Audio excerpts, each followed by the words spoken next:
Hello mga kalukban, so meron po tayong home service dito po sa Looc, Calambal, Laguna. So 65 inches na Sony po, ayan po ang issue po niya.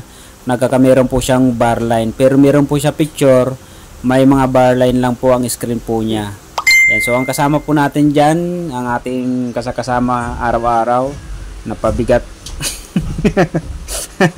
So ayan, ang ganda ng ilaw nila sir, oh. Pinukusan talaga. Oh, ayan.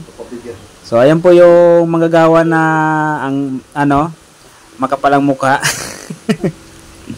Lokban Electronics po. Ayan. Atin po i-check dyan kung anong problema sa TV na yan. Pero may idea na po ako dyan kung anong sira. So ang problema po niyan ay nasa kabilang side po.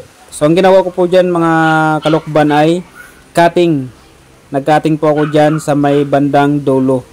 Lahat ng mga CKB, CKB1 hanggang CKB8 ay kinating ko po yan hanggang pati ang LC1, LC2. Dinamay ko na pag-cutting. So ayan na, gawa na yung ating TV na ginagawa.